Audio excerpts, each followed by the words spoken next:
Hi, this is Grandpa from Grammy and Grandpa Read, and today we have a Scooby-Doo special. It's called The Mixed Up Museum, and it is a book by Gail Herman and illustrated by Duendes del Sur. You guys like Scooby-Doo books? Grandpa does. Here we go. Scooby-Doo and the gang wandered around Velma's favorite place, the Museum of Natural History. They were in the great dinosaur hall. Large dinosaur skeletons peered down at them as a crowd of people oohed and awed. "Look at that," Velma exclaimed, "a real bronchosaurus skeleton." "Amazing," Fred said. "Right," Scooby said. The bronchosaurus looked too real for Scooby and Shaggy. They knew everything in the museum was only bones and life-sized animal figures, but they still decided to leave that place and get some grub. Shaggy looked around and found a security guard. Where's the best place to chow down?" he asked.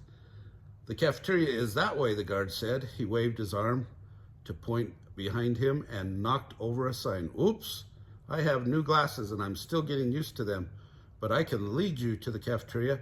I have to go there to start closing the museum." A few minutes later, Shaggy and Scooby had emptied the salad bar, the soda machines, and everything in between. "I get why Velma likes the museum so much," Shaggy said, munching on a juicy tomato. "This food is delicious." But their feast was interrupted as the cafeteria lights began flickering. Then shouts started echoing around them. Something was happening. "Come on, Scoob," Shaggy said, dropping his fork. "Let's find our way and get out of here." Scooby and Shaggy raced back to the dinosaur hall. When they arrived, they found that chaos had erupted in the room. People were screaming and pointing at the dinosaur skeletons. Scooby and Shaggy soon learned why. The Bronchosaurus skeleton swung its mighty head and snapped its jaw. One leg moved, then another. "It's alive!" a boy shouted. Everyone ran in fright. "Don't panic," Velma yelled, trying to calm the crowd. "There has to be a logical explanation for this." Just then a shadow fell over the gang. The dinosaur roared right above their heads. "Run!" Fred shouted. They raced out of the dinosaur hall and found themselves in a room full of animals. The elephants raised their trunks and stomped their feet. The whole museum had come to life. "Jinkies," Velma said, looking at the display. "What is going on here?" "It looks like we have a mystery to solve," Fred said. "But we can't hang around," Shaggy insisted. "It's closing time, let's go." Fred, Velma, and Daphne stopped in front of a gorilla exhibit. The gorillas were swinging from vine to vine, but they stayed inside their display. In fact, none of the animals in the museum had left their displays. Even the dinosaurs hadn't followed the gang outside their hall. "I think we're safe here," Fred said to the skeptical Scooby and Shaggy. "Roray!" Scooby protested. He and Shaggy tried to leave again. "Let's row!" "Would you stay for a Scooby snack?" Daphne asked. Just then a loud howl filled the air. Scooby shook his head. "How about 2 Scooby snacks?" Velma asked. They had a deal. "Great," Fred said. "Now let's look for clues. Maybe the security guard can help us." Shaggy and Scooby led the way down a long, dark hallway to a security guard's office. With every step, they heard strange animal sounds.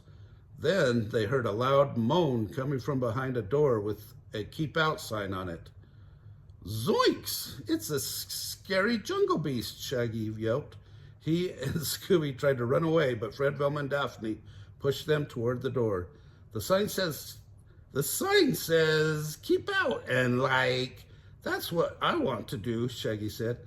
Taking the lead, Velma swung the door open and found the security guard. It was the museum's control room. "What's going on here?" Velma asked. "Well," the security guard said, "I came in here to close down the museum, but I can't see very well. I'm afraid I pressed all the wrong buttons and can't quite get it right." With some help from the gang, the guard quickly fixed everything and the museum grew quiet. Then came a long, loud rumble. Everyone jumped. That's just Scooby's tummy, Shaggy. That's just Scooby's tummy, Shaggy said. Hey, can you flip one switch back on the lights for the cafeteria? The gang laughed as Scooby and Shaggy stared longingly at the video of it on the security screen. Even a dinosaur couldn't scare away their appetites. Well, I hope you liked that video. If you did, smash the like button down below. You can see what tomorrow's video is going to be. It's going to be the Fishy Phantom. So make sure you come back and join us. Also, remember to subscribe to our channel and watch the playlist for Scooby-Doo and for animals. There's a playlist for animals and a playlist for Halloween. Have a great day.